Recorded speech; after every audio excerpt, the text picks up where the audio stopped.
Okay, and what we're reading today happens on Sunday.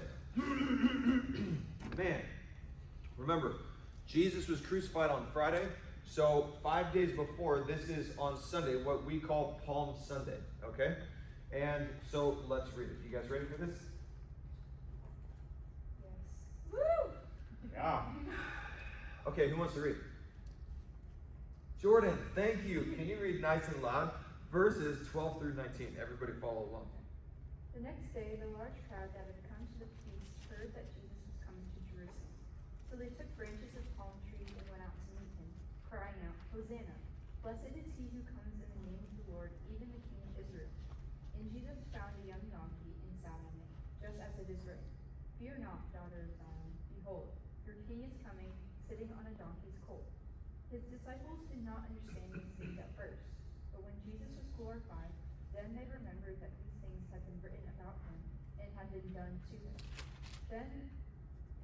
The crowd that had been with him when he called Lazarus out of the tomb and raised him from the dead continued to bear witness. The reason why the crowd went to meet him was that they heard that he had done this sign. So the Pharisees said to one another, "You see that you are gaining nothing. Look, the world has gone after him." Okay, I love that. So this is the story of the triumphal entry. You guys ever heard of it before? Where Jesus comes into Jerusalem riding on a donkey, and it's actually a really incredible story because the people cry out, "Hosanna." What does Hosanna mean? Anyone remember? I told you guys last Sunday. Yeah, Dylan, what does it mean? Jesus. Good guess. Close. Hosanna means, it's a prayer to God, and it means save now. It's asking God to save now. So when we sing songs and it has the word Hosanna in it, that's what it means, is Lord, please save us now. This story is incredible because there's actually 3 Old Testament prophecies that are fulfilled in this story. Okay, if you want to put them up on the screen, you guys can jot these down if you're taking notes. The first prophecy that's fulfilled is the people crying out and recognizing Jesus as the Messiah. And that's from Psalm 118, verse 26. The second prophecy that is fulfilled is in Zechariah 9:9, where it foretells hundreds of years before this that the Messiah would ride into Jerusalem on a donkey, which is not something that a king would ride into their city on. They would ride in on a white horse and all the glamour and everything, but he actually rides in on a donkey.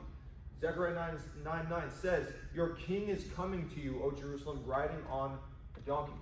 And then third prophecy fulfilled, this is the timing of the triumphal entry. You can find this in Daniel chapter 9, verses 24 and 25. And actually, guys, this one right here, I think this is one of the most incredible prophecies in the entire Bible. The fulfillment of it. So we don't have time to get into it today, but let me just quickly summarize for you guys. What happens is several hundred years before the triumphal entry, the angel Gabriel appeared to Daniel. And he told him that, hey, there's going to be a command, because at this point in Israel's history, Jerusalem had been destroyed. The walls had been torn down. And the angel Gabriel said, there's going to be a day when a king gives a command to go back to Jerusalem and restore the walls, to build the walls of Jerusalem. The very day that command is given, there's going to be exactly 483 years until the Messiah is going to come into Jerusalem and basically die for the sins of the people. So check this out. In the year 444 BC, you have in Nehemiah chapter 1 and 2, you have this guy named Nehemiah, who's the cupbearer to a pagan king, Artaxerxes. And the king talks to Nehemiah, sees that he's depressed, and he says, "What's wrong?" And he says, "Well, my people, they're just suffering in Jerusalem." And so the king gives the command that day, in 444 BC, go back and rebuild the walls of Jerusalem. From that exact day, 483 years later, in about AD 33, to the day, Jesus rides into Jerusalem as the Messiah. Absolutely incredible. Literally to the year and day. So, again, there's a whole lot more to this, because it also prophesies some other amazing things. And If you want to put up the QR code, you guys can scan this, and on your own time, you can read this article, and there's also a video in it that you can learn more about. It's called the 70 Weeks of Daniel Prophecy. Okay, so it's explained there, and if you read it or watch the video and you're like, I don't get this, come talk to me and I can explain it. But it's really an incredible, I think for me, it's one of my all-time favorite prophecies in the Bible, the fulfillment of it, because it's just so incredibly precise, and we can look back in history and see its fulfillment. So, great piece of evidence supporting our faith. Now, John chapter 12. Let's read verses 20 through 22. It says, verse 20, now there were certain Greeks among those who came up to worship at the feast. By the way, this is the feast of Passover that's coming up, okay? Jesus died then. Verse 21, then they came to Philip, who was from Bethsaida of Galilee, and asked him, saying, Sir, we wish to see Jesus. Philip came and told Andrew, and in turn, Andrew and Philip told Jesus. So I want you guys just to note two quick things before we move on. First, these Greeks, these Gentiles, what are they seeking? What do they say? What do they desire? Jesus. Yeah, they just want to see Jesus. I love that. That's such an awesome thing. And guys, that needs to be like our ultimate goal as well, just to see Jesus more. The second thing to note is Andrew. I love so much the disciple Andrew, because almost every single time we see him in the gospel accounts, you know what he's doing? Evangelizing. Bringing people to Jesus. Yeah. Almost every single time you see Andrew in the gospel accounts, he's always bringing people to Jesus. Again, really great example for us to follow, that we should be doing the same. Could do a whole study on that, but we don't have time. So look at verse 23. But Jesus answered them, saying, the hour has come that the Son of Man should be glorified. Most assuredly, I say to you, unless a grain of wheat falls into the ground and dies, it remains alone. But if it dies, it produces much grain. He who loves his life will lose it, and he who hates his life in this world will keep it for eternal life. If anyone serves me, let him follow me, and where I am, there my servant will be also. If anyone serves me, him my Father will honor. Now my soul is troubled. Why do you guys think Jesus' soul is troubled? Think of the timing. It's Sunday. What's going to happen on Friday? He's gonna die. Yeah. What's going to happen Thursday night? He's going to be betrayed by one of his own friends. And beaten and tortured and whipped and mocked and everything else. And he knows it. So he says, look, verse 27, now my soul is troubled, and what should I say? Father, save me from this hour? But for this purpose I came to this hour. Father, glorify your name. Isn't that amazing, guys? Jesus says, man, my soul is troubled right now. And I mean, what do you guys think I should do? Say, Father, please save me from having to go through this? No, that's the whole reason I came to this world. And I love Jesus' attitude. Father, glorify your name. Very similar, right, to what he said in the Garden of Gethsemane? Not my will, but your will be done. Good example for us. Look at verse 28. Then a voice came from heaven saying, I have both glorified it and will glorify it again. Therefore the people who stood by and heard it said that it had thundered. Others said, an angel has spoken to him. Jesus answered and said, this voice did not come because of me, but for your sake. Now is the judgment of this world. Now the ruler of this world will be cast out. And I, if I am lifted up from the earth, what do you guys think he's referring to there? If I am lifted up from the earth? Going next to heaven. No? Crucified. Right? You guys remember John chapter 3? When Jesus told Nicodemus about being lifted up from the earth, he's talking about being crucified here. And I, if I am lifted up from the earth, will draw all peoples to myself. Check this out, verse 33. This he said, signifying by what death he would die. And the people answered him, We have heard from the law that the Christ remains forever. And how can you say the Son of Man must be lifted up? Who is this Son of Man? Jesus answered and said to them, a little while longer the light is with you. Walk while you have the light, lest darkness overtake you. He who walks in darkness does not know where he is going. While you have the light, believe in the light, that you may become sons of light. These things Jesus spoke and departed and was hidden from them. Okay, there's a lot in there, right? There's a ton. We could do so many messages just on the verses we read. So if you have any questions about them, you can ask me afterward. But I just want you guys to notice a couple things. Everyone look at verse 24 and 25. Jesus gives this analogy and kind of like a paradox. You guys know what a paradox is? Anybody? Taylor, what's a paradox? No? No idea? Gabe, you know what a paradox is? Dylan? An animal? What animal? Like a, I don't know. It's definitely not an animal. Good guess, though. It's a fun guess. Yeah. Something that contradicts itself. Yeah, it's something that seems to contradict itself, right? But in the end, it doesn't. It seems like a contradiction, right? So Jesus gives this paradox, something that might seem to contradict itself, but it actually doesn't. Here's what it is. Verse 24, unless a grain of wheat falls into the ground and dies, it remains alone. But if it dies, what does it produce? Much grain. Yeah, so here's some grain for you. Since you guys probably don't have your own grain fields outside of your house. Okay. So here's if you're ever wondering man, how do I get bread? Well, this is how. This is part of it. So you have these grain stalks that grow. The grain is inside. You have the chaff, which is the stuff covering it to protect it. And there's the grain that's after it's been beaten out, okay? So here's the interesting thing. How nature works. It almost seems like a paradox. It almost seems like a contradiction. When you plant a seed in the ground, it has to die in order to produce life. Do you know that? So when it dies, that seed, and it goes into the ground, and it's fertilized, it then produces life, and it produces more grain. Pretty incredible, right? And there's two amazing spiritual parallels that Jesus points out here. The first is this. It's about himself, right? What is it?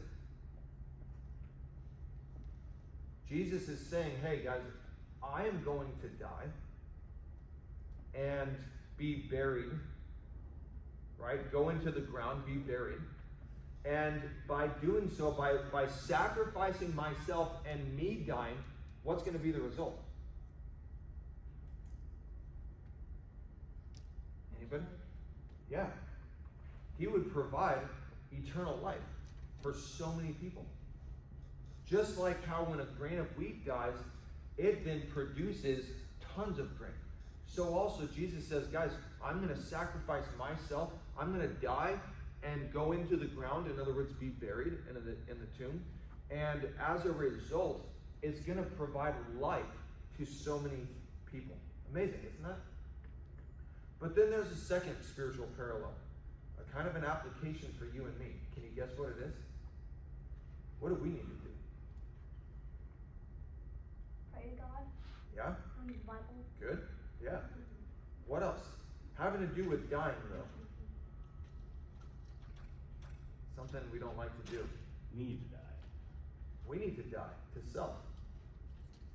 Did you guys catch that? Look at verse 25. He who loves his life will lose it. And the idea, when Jesus says, but he who hates his life, Jesus isn't promoting literally going around hating yourself like, Eeyore from Winnie the Pooh, right? The idea there is dying to self. And you guys know Jesus' command, if anyone wants to be my disciple, the very first thing you got to do is what? Deny yourself or die to self. And that's what Jesus is saying here, guys. We need to die to self. And when we do, it produces life. So think with me for a minute. When we die to self, what good does it produce? Does it produce anything good? Gabe, what does it mean to die to self?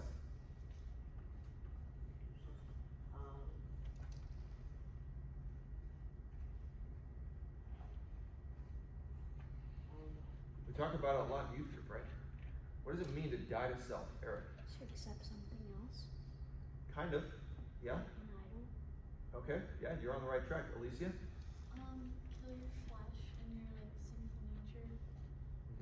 Exactly. Guys, is it natural for us to follow God's way? Does that come naturally to you guys? No, not to any one of us, because we have a sinful nature.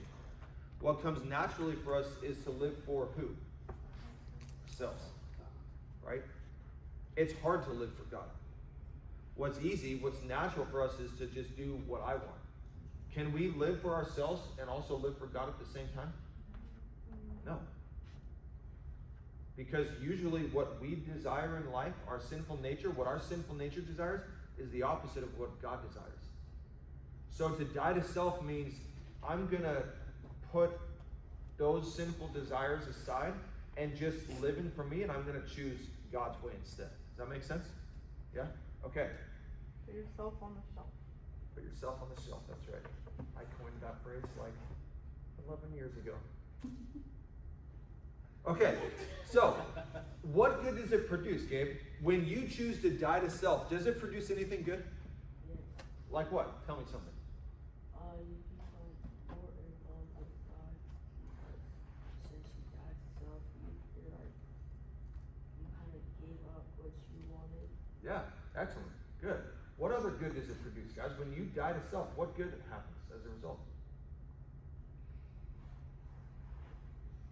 No one knows? None of you guys know? Have you guys ever died to self before? Any of these ladies over here? It's like all girls. And you guys don't have anything to say. That's crazy. Yeah. You start to see the people around you more, so you can love your neighbor better. Yeah, see, the world tells us the exact opposite. You can't love others until you first love yourself. Is that true? Is that what the Bible says? No.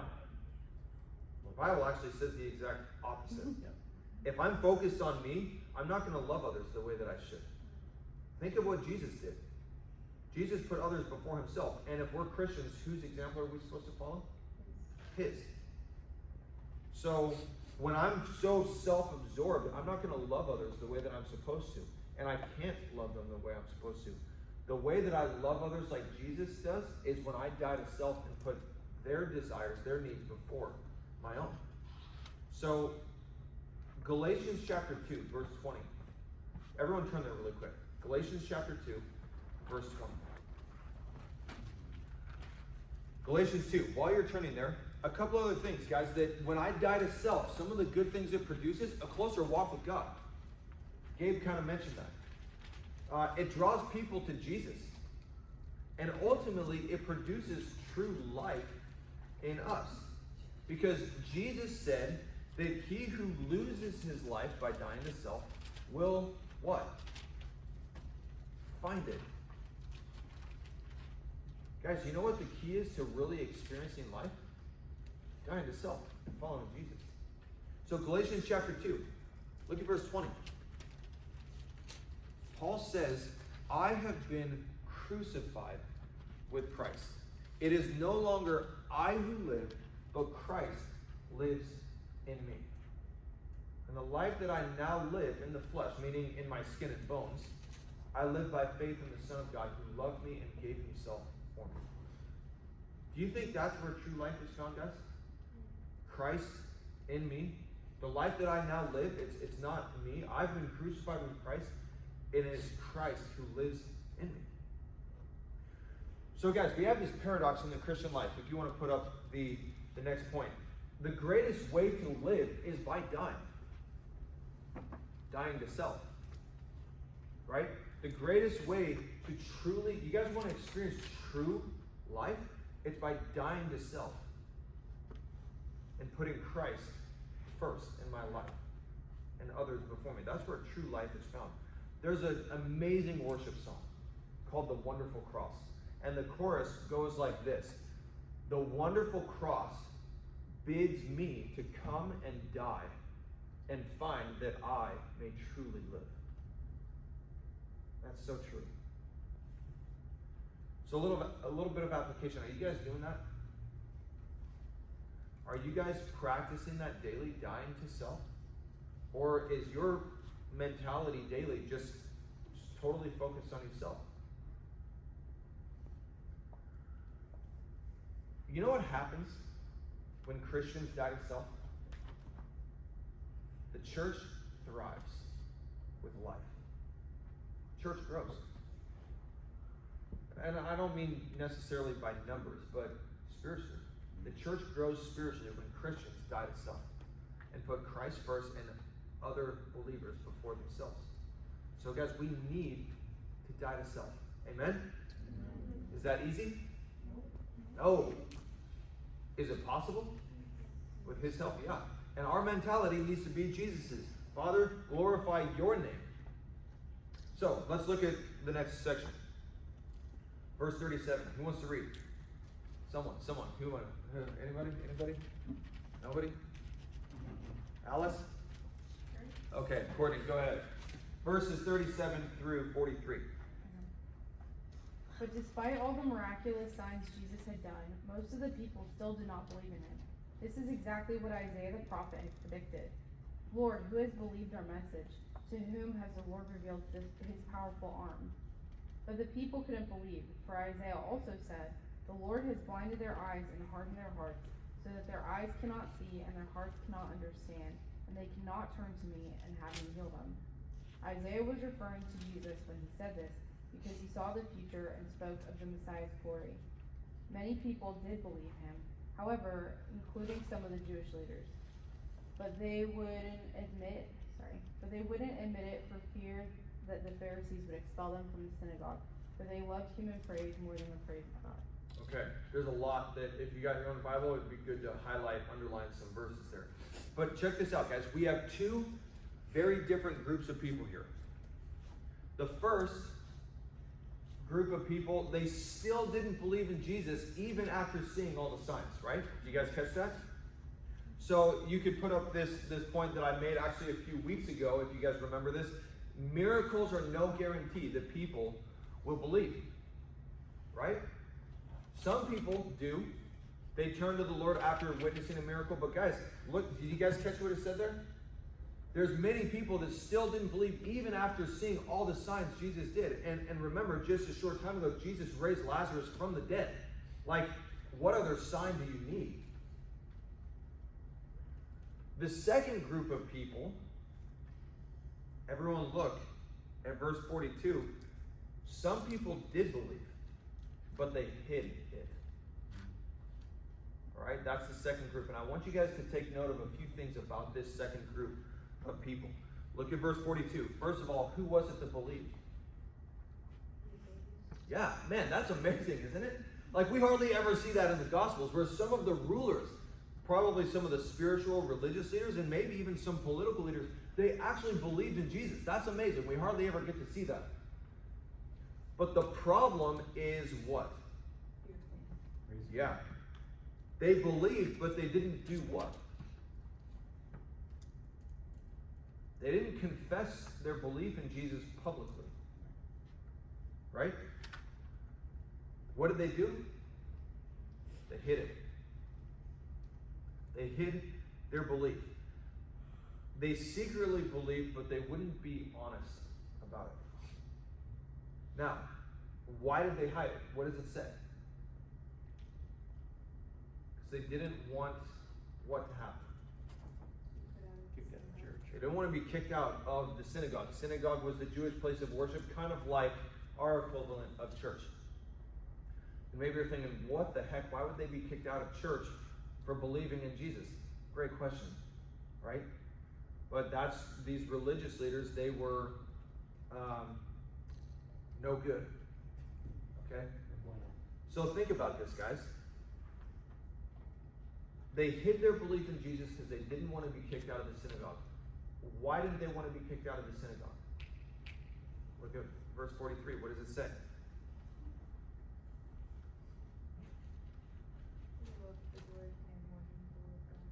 Yeah. Guys, they loved the praise, acceptance of men more than that from God. They were focused more on the approval of men than from God. And really, guys, it all boils down to one thing. Where's their focus? You hear him now. Yeah? Themselves. Their focus is totally self-centered. And that caused them to compromise their faith. And you could put up this next point on the screen. And it's that a fear of man and a focus on self will cause you to compromise your faith. You guys realize that? See, following Jesus comes at a cost. Agreed? And these guys didn't want to pay that price. In fact, if you're taking notes, you can jot down Luke 14. Because in Luke 14, Jesus actually tells people to count the cost. He tells people, guys, it will cost you to follow me. And they didn't want to pay that price. I have a question I want to ask you today. We're almost done, but I have a question that I want to ask you today. What price are you willing to pay for following Jesus? Or maybe another way to word it, what price are you not willing to pay for following Jesus?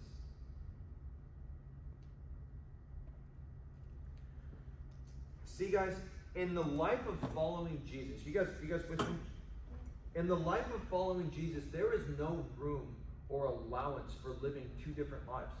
Where on the one hand, over here, to people's face, you act just like them. Maybe you deny outright that you know Jesus, or maybe you just, you never talk about Jesus. You pretend like you're not one of his followers. And you do that because you don't want to be persecuted. You want to be accepted by people. You want to fit in. And then over here, on the other hand, it's like you do believe in Jesus, but you just keep it a secret. And somehow you think that God is okay with that. Is he okay with that? Well, let's find out. Turn over really quick to Luke chapter 9. It's just a few pages to your left. Okay, if you're in John 12, go to your left just a little bit to Luke chapter 9. And look at what Jesus says. Okay? Don't take my word for it. Take his word for it. Verse 26. Can someone read Luke 9:26? Go ahead. For whoever is ashamed of me and of my words, of him will the Son of Man be ashamed when he comes in his glory, and the glory of the Father and of the holy angels. Okay. And also, Jesus says something similar in Matthew 10, verses 32 and 33. If you deny me before men, I'll deny you before God. So think about that, guys. Is God okay with us keeping our faith a secret? No. I mean, these are heavy words that we just read, but they're true. You cannot secretly follow Jesus, keep it on the DL, and expect that God's good with that. It doesn't work, guys. I mean, think about it like this, okay?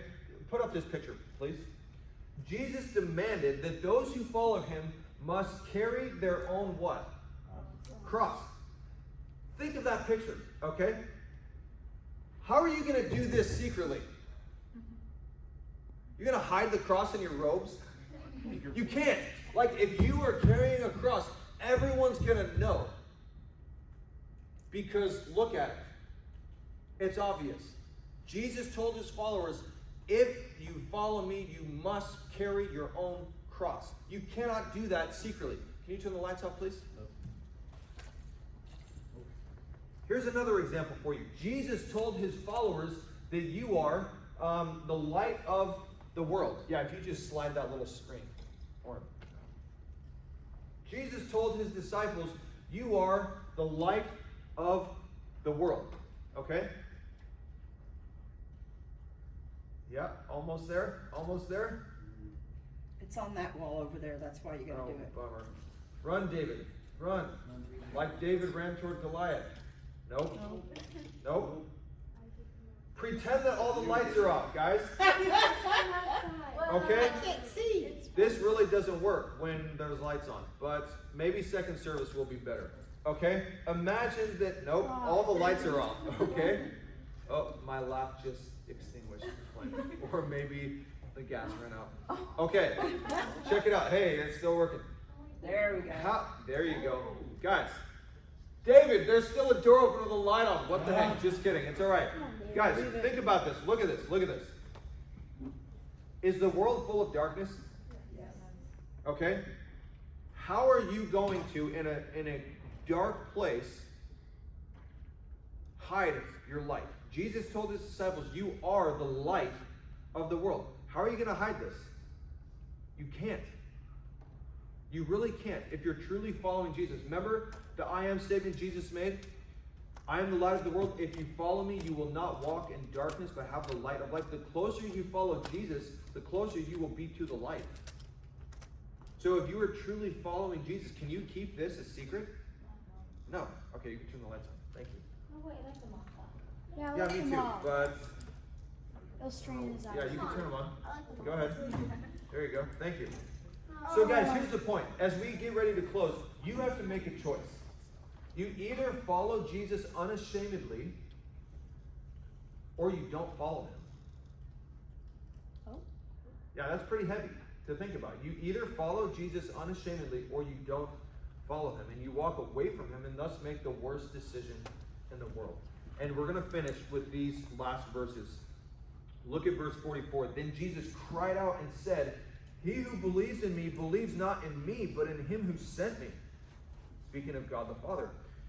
And he who sees me sees him who sent me. That's a great piece of evidence that Jesus is God.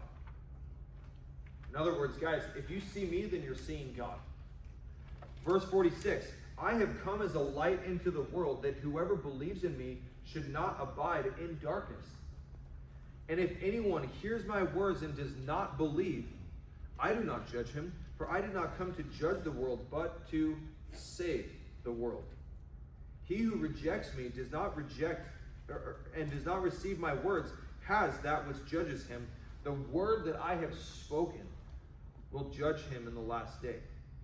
For I have not spoken on my own authority, but the Father who sent me gave me a command, what I should say and what I should speak. Last verse, 50. And I know that his commands, And I know, there you go, that his command is everlasting life. Therefore, whatever I speak, just as the Father told me, so I speak. We're going to finish with this, guys. I'm going to make 3 statements. You can put them up on the screen. First statement is this. Following Jesus comes at a price. Second statement, rejecting Jesus comes at an even higher price. And finally, believing in Jesus but hiding it, whether it's, just to protect yourself and so that you get accepted by people, believing in Jesus but hiding it also comes at a high price. And there's only one category we should fit into, and that's the first one. Guys, now is no time to hide your faith, your belief in Jesus. We need to be bold witnesses for Christ. A lot more that we could look at from this passage, but we're going to do that in your small groups. Okay? So, with that being said, high school girls, why don't you guys go back to this table with Courtney?